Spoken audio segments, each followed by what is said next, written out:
Halo, salam jumpa, salam hidroponik dari PKC Farm.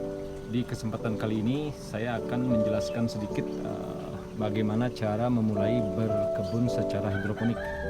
Karena ada yang bertanya kapan sebaiknya kita memulai berbisnis secara hidroponik.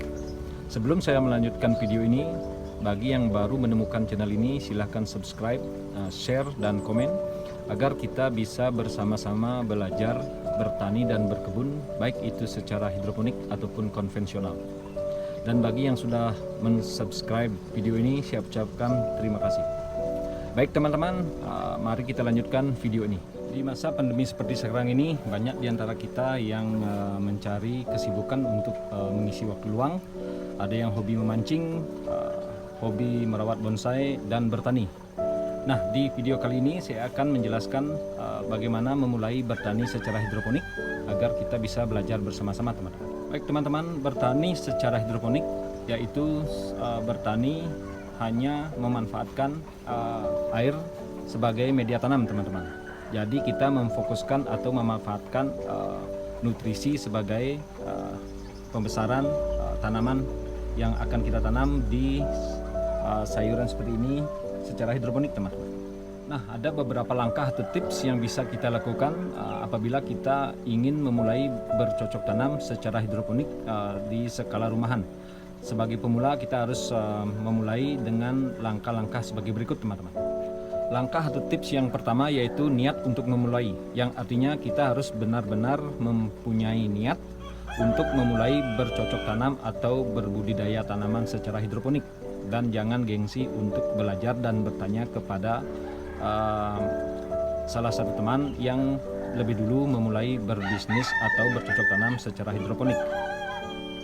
Langkah yang kedua yaitu mulailah dengan sistem yang paling sederhana, yang artinya kita bisa memulai atau menggunakan peralatan atau starter kit yang paling sederhana, karena di pasaran banyak kita temukan starter kit atau peralatan dari yang paling murah sampai yang mahal.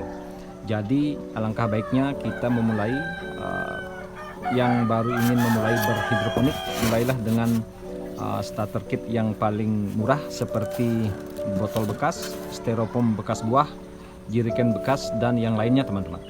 Langkah atau tips yang ketiga yaitu bergabunglah dengan komunitas pegiat hidroponik, yang artinya banyak di media sosial bisa kita temukan komunitas atau grup mereka-mereka yang sudah lebih dahulu menjalankan atau membudidayakan secara hidroponik. Jadi kita bisa bergabung dan belajar bersama-sama. Intinya jangan malu bertanya dan belajar untuk mengetahui bagaimana step-step belajar secara hidroponik. Tips yang berikutnya atau tips nomor 4 yaitu mulailah bertanam tanaman yang mudah kita rawat, teman-teman. Kita bisa memilih tanaman yang akan kita budidayakan secara hidroponik yang mudah untuk dirawat dan yang sering dikonsumsi sehari-hari seperti sawi, pakcoy, bayam, kangkung, dan yang lainnya. Karena semua sayuran tadi perawatannya tidak terlalu sulit dan bisa kita konsumsi sehari-hari. Jadi kita bisa belajar membudidayakan sayuran tersebut karena itu sayuran tidak terlalu sulit untuk perawatannya, teman-teman. Tips atau langkah berikutnya yaitu pemilihan tempat atau area yang akan kita jadikan berkebun secara hidroponik itu terkena sinar matahari, teman-teman. Di video sebelumnya sempat saya jelaskan juga bagaimana peran penting dari sinar matahari untuk mempercepat pertumbuhan daripada sayuran kita, baik itu berkebun secara hidroponik ataupun konvensional, teman-teman. Jadi kita bisa memilih tempat untuk kita membudidayakan secara hidroponik.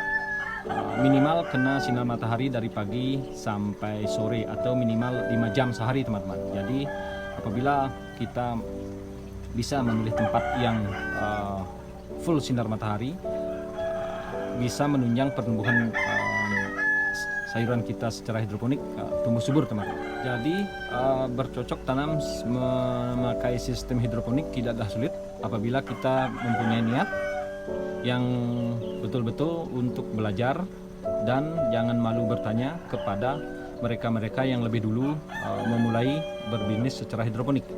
Jadi pastikan apabila kita mempunyai keinginan, kita jalankan dan hasilnya akan kita nikmati sesuai dengan apa yang kita kerjakan, teman-teman. Oke teman-teman, mungkin sampai di sini dulu video kali ini tentang kapan sebaiknya kita memulai berbisnis secara hidroponik. Semoga bermanfaat bagi teman-teman yang ingin memulai dan belajar tentang bercocok tanam memakai sistem hidroponik. Terima kasih sudah menonton video ini. Salam dari VKC Farm.